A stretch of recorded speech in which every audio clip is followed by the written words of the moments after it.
19 सितंबर 2024, ये डेट मेरे ख्याल से हम सबको पता है।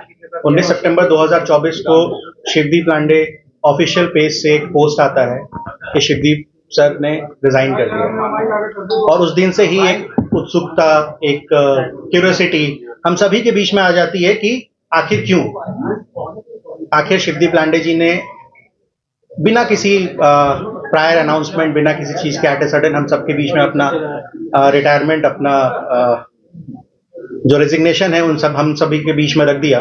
इसके पीछे का जो रीजन है, ये लगातार इनके सोशल मीडिया पे इनके चाहने वाले, इनके फैंस, मीडिया लगातार पूछ रहे थे।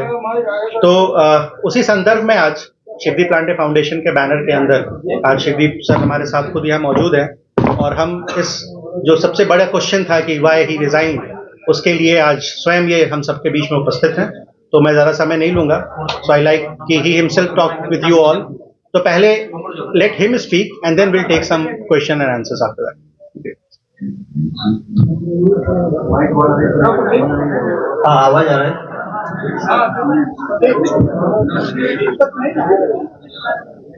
सबसे पहले मैं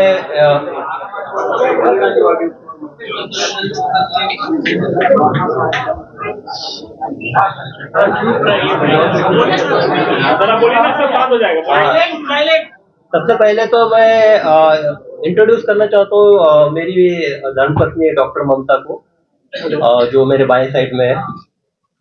तो और वो भी यहाँ पे आई है। तो ये सवाल 19 सितंबर का तो एक ऑफिशियली मैंने सोशल मीडिया के थ्रू साझा किया था कि मैं इस आईपीएस की सेवा से त्याग पत्र दे रहा हूँ। और मेरे बारे में आप सब जानते हैं, शिवदीप लांडे एज आईपीएस ऑफिसर। लेकिन अभी जो आप मुझे देख रहे हैं वो है शिवदीप अमनराव लांडे, एक्स आईपीएस। तो आईपीएस होने का सपना तो लाखों लोगों का होता है, लाखों युवा उसके लिए तैयारी करते हैं, कुछ उसमें सिलेक्ट होते हैं, बाद में फील्ड में आते हैं, अपना काम करते हैं।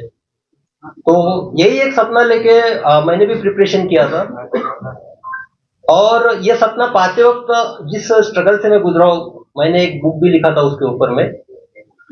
तो रॉकेल के बीए के नीचे पढ़ाई करते हुए मैं यहाँ तक पहुंचा था, और आईपीएस बनने के बाद ये सबसे बड़ा लम्हा था मेरे परिवार वालों के लिए। फिर उसके बाद आईपीएस के बाद मुझे बिहार कैडर अलॉट हुआ, मैं बिहार में आया। उसके बाद मैं लगातार 18 साल तक भारतीय पुलिस सेवा में कार्यरत रहा। तो सबसे पहले मैं तमाम मेरे अपने बिहार वासियों को धन्यवाद देना चाहता हूं, उनका शुक्रिया अदा करना चाहता हूं, जो कि उन्होंने मुझे इतना ज्यादा प्यार दिया, इतना ज्यादा मेरे प्रति विश्वास दिखाया। और दूसरा, आप लोग जो एक न्याय देने की प्रक्रिया के अंतर्गत मैंने लड़ाई लड़ी है सेवा में रहते हुए, उसमें आप सब लोगों का, मीडिया कर्मियों का बहुत बड़ा योगदान रहा है, और मैं खुले दिल से एक्सेप्ट करता हूं। तो अभी जब इतने स्ट्रगल के बाद एक आईपीएस मिला है, और मैं आईजी रैंक पे था, इंस्पेक्टर जनरल रैंक पे। इसके बाद मेरे लिए अपॉर्चुनिटीज बहुत ज्यादा थी। मैं सेंट्रल में सीबीआई में जा सकता था, आईबी जा सकता था, आरएनडब्ल्यू जा सकता था, central paramilitary forces CISF CRPF है वहां पे भी जा सकता था। अपने आप का जो पर्सनालिटी ग्रोथ था वहां पे हो सकता था। लेकिन मेरा जो मन था वो एक तरह से बेचैन था, क्योंकि मेरा ये पर्सनल मानना है कि जीवन में जो आपकी धरती माँ होती है उसका आपके ऊपर कर्ज होता है। तो धरती माँ के एक माटी का कर्ज वो वहां होता है जहां आपका जन्म होता है, जहां आपकी परवरिश होती है,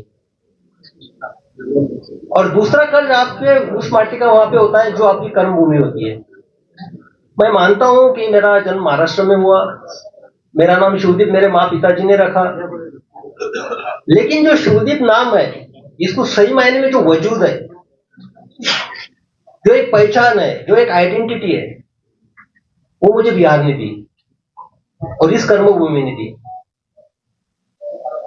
तो जब मैं इस आइडेंटिटी को देखता हूं, मेरे शिवदीप नाम को देखता हूं, जिसने आप लोगों के माध्यम से भी पूरे देश ने जाना, तो मैं अपने आप के लिए, खुद के लिए नहीं जी सकता हूं। जब मैं अभी पूरे बिहार को देख रहा हूं, यहाँ के स्पेशली युवा एनर्जी को देख रहा हूं, युवा पीढ़ी को देख रहा हूं, तो बिहार के आने वाले 10 साल में दशा और दिशा कई सारे सवाल मेरे सामने पैदा करती है, मुझे सोचने पे मजबूर करती है।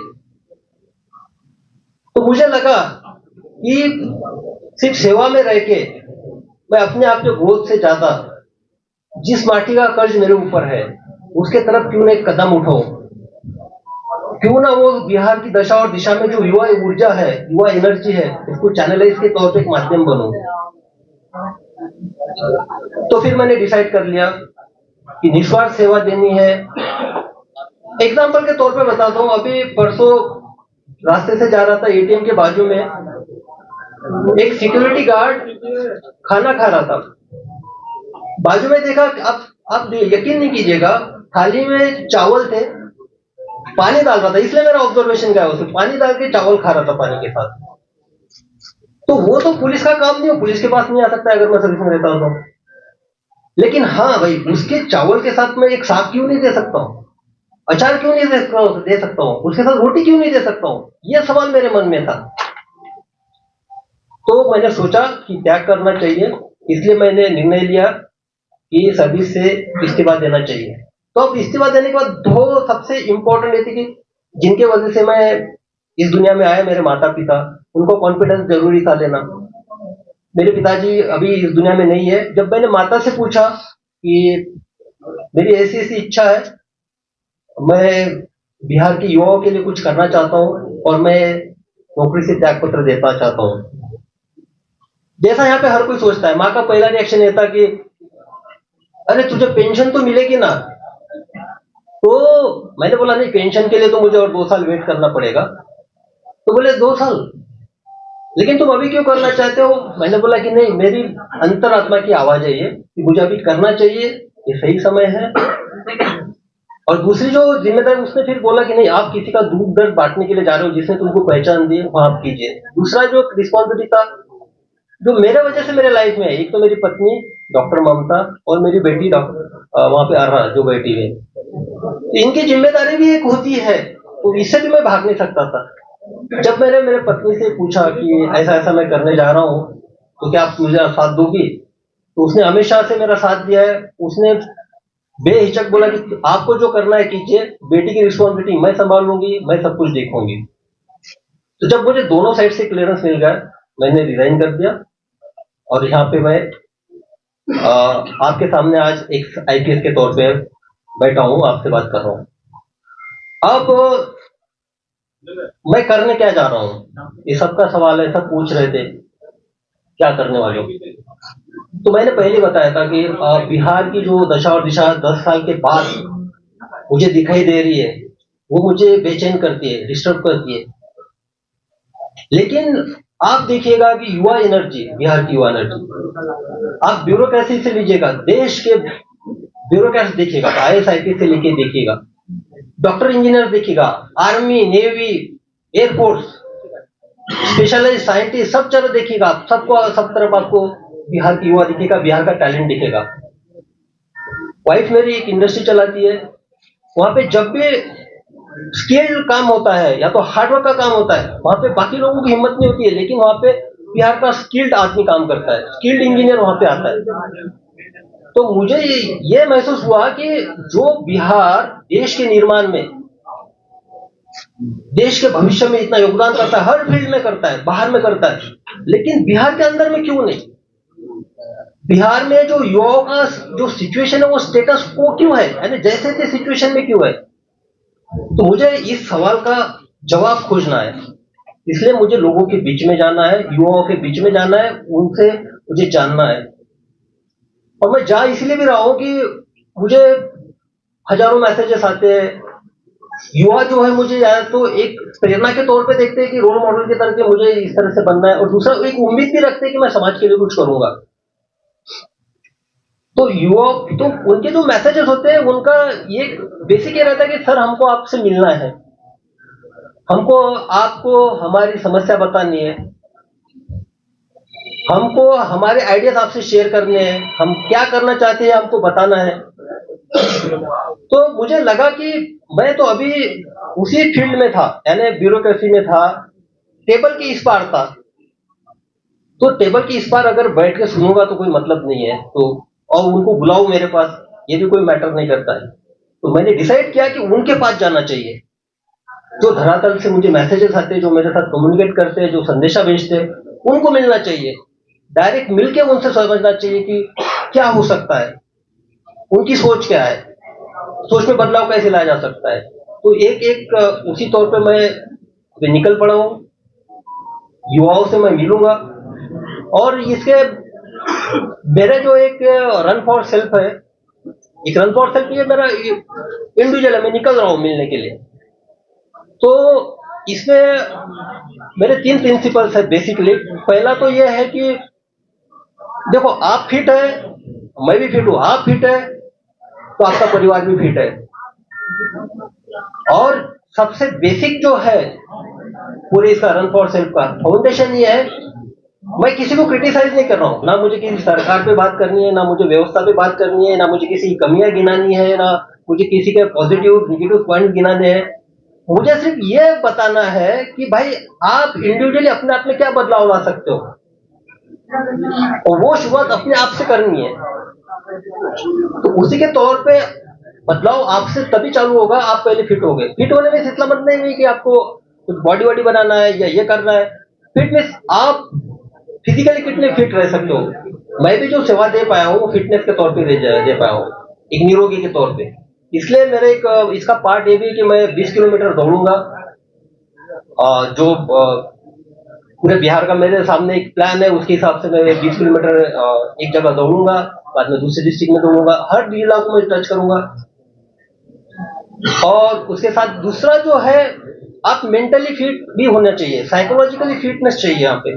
और जो स्टेटस को की मैं बात कर रहा हूँ, जैसे थी सिचुएशन की, तो भाई मैंने देखा है आप लोगों में एनर्जी देखी है। मैं जब पटना से ट्रांसफर हो गया था मेरा, why Patna is crying for this cop, एक आर्टिकल छपा था नेशनल लेवल पे, टाइम्स ऑफ इंडिया में, हाहाकार मच गया था, लोग रो रहे थे ट्रांसफर के बाद। और वो लोग कौन थे, वो लड़के थे, स्टूडेंट थे, जो 14 दिन तक 4 या 5 डिग्री सेंटीग्रेड में अपना अनशन पे बैठे थे 9 दिन तक।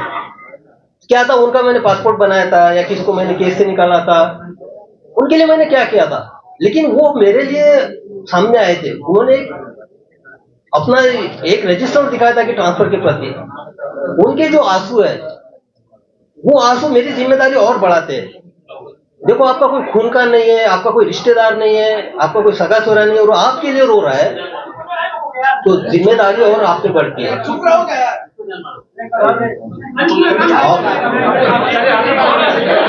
उसके बाद तो मुझे ये जानना है कि जो एक डेडिकेशन है, एक साहस है, जो मुझ में मैं युवाओं में भी देखना चाहता हूँ, इसलिए उनको साइकोलॉजिकली फिट देखना चाहता हूँ। तीसरा सबसे इंपॉर्टेंट जो एस्पेक्ट है मेरा, वो है अवेयरनेस का। मैं युवाओं के बीच में जाऊंगा, युवाओं को मेरी अपील है, देखिए, ये अगर 10 साल हम अपने आप में बदलाव नहीं लाएंगे तो आगे वाली 10 पीढ़ियां हमको माफ नहीं करेंगी। शायद आपको माफ कर देगी, लेकिन मैं जिस इंटेंशन से निकला हूं, मुझे लगता है कि मैं तो पाप कर रहा हूं फिर, अगर मैं कुछ नहीं कर पाया तो। मैं जिस माटी ने मुझे नाम दिया है उसके साथ मैं गद्दारी कर रहा हूं, तो मैं उस इंटेंशन के साथ निकला हूं। तो लोगों से इंटरेक्शन करना है, स्पेशली युवाओं से, जो 10 साल के आगे की जनरेशन को एक नए मुकाम पे जाए, बिहार की दशा दुशा को बदलने की कोशिश करे। और उनसे बात करते हुए उनके आइडियाज आएंगे, उनके प्रॉब्लम सुनने में आएंगे, सारे आएंगे, तो मिल के बैठते हैं, मिल के चलते। ये सफर हम सबके साथ का है, युवाओं का और मेरा सफर है ये। मैं आपके साथ में रहूंगा।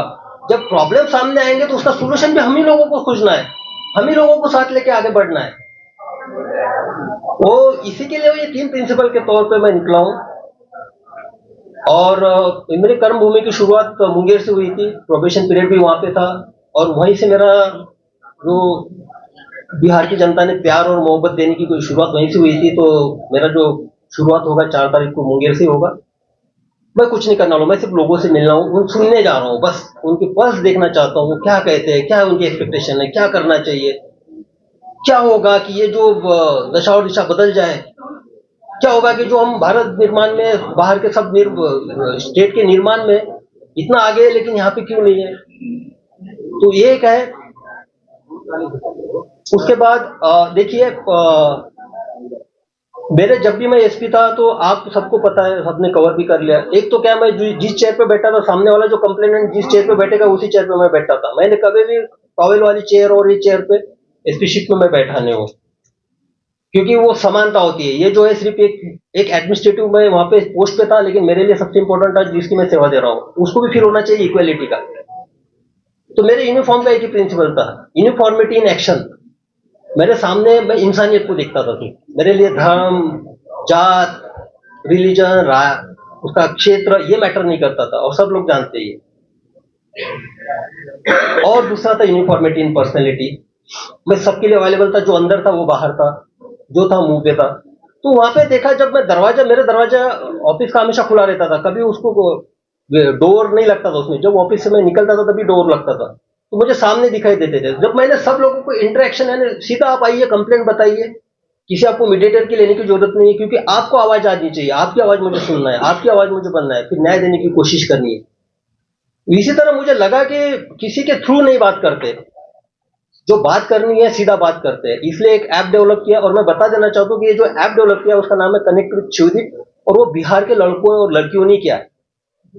उन्होंने किया, बिहार के लड़के और लड़कियों को सामने आए। जब मैंने उनके सामने एक आइडिया रखा, बोले कि नहीं सर हम डेवलप करते, उन्होंने कनेक्ट विद शिवदीप नाम का ऐप पे किया। उसमें आप डायरेक्ट कनेक्ट मेरे साथ हो सकते हैं, आप आपकी समस्याएं रख सकते हैं, क्योंकि बाकी जो इतने सारे प्लेटफॉर्म होंगे उसमें मैं फोकस नहीं कर पाऊंगा।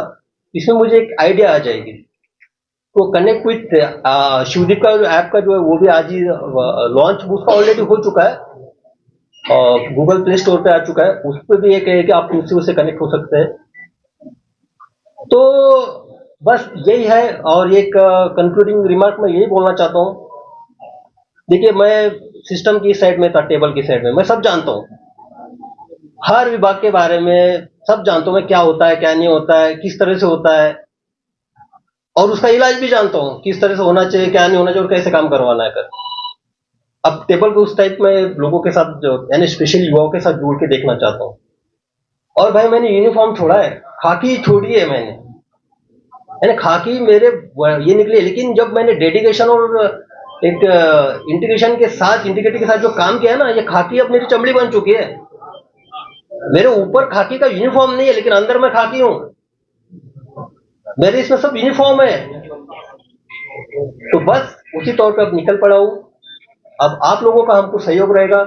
मैं आपके माध्यम से अपील भी करना चाहूंगा, जो बिहार की दशा और दिशा 10 साल में बड़ा बदलना देखना चाहते हैं, अपने आप में बदलाव लाना चाहते हैं, कृपया वो हमसे जुड़े, हमारे साथ सहकार्य करें। हमको बिहार बदलना है, क्योंकि ताकि अगर ये 10 साल हम कर पाएंगे तो आने वाले 10 नस्लें याद रखेंगे कि उस जनरेशन ने किया था। और आप सबको जानते हैं कि मेरा निस्वार्थ रहता है, स्वार्थ इसके पीछे कुछ है नहीं। तो बस सर आपने कहा कि मैंने खाकी छोड़ी है, तो क्या खाली पहनेंगे क्या निकट भविष्य में? नेताजी भाई सबसे पहली बात है कि मुझे पहले लोगों से मिलने तो दो, पर्स तो जानने दो लोगों का, क्या उनका क्या कहना है ये तो सुनने दो। मैं तो टेबल की इस पार था, अभी जाने दो। अभी तो निकला हूं मैं। मोटिव तो होगा सर, खाकी छोड़ने का कुछ तो वजह होगा। मोटिव ये नहीं होता है, मोटिव होता है निस्वार्थ सेवा। निस्वार्थ सेवा का स्कोप उसमें और ज्यादा है खादी पहनने में। खादी के बाद सर आपकी और बीमारी जो है पूरा कर सकते हैं। देखिए ये जो है ना, ये इसके लिए मुझे पहले पर्स देखने दीजिए, यंगस्टर्स की क्या है। यंगस्टर्स यही है, पता है यही है कि पहले से अभी जैसा कि आप ब्रेकफास्ट आप कर रहे हो, ब्रेकफास्ट के वक्त भी लंच भी खाना चाहते हो, डिनर भी खाना चाहते हो, तो बदहजमी हो जाएगी। पहले भाई देख तो लीजिए आपका पेट का साइज क्या है, आप पचन कर सकते हो कि नहीं कर सकते हो, उसको पहले देखने तो दीजिए युवाओं में क्या एनर्जी है। युवाओं का वो स्टेटस को में है ना फिलहाल में, जैसे थे में बाहर जाने के बाद तो एकदम ब्रॉड हो जाता है, और यहाँ आने के बाद एक उनकी मानसिकता के साथ ये हो जाता है उसको।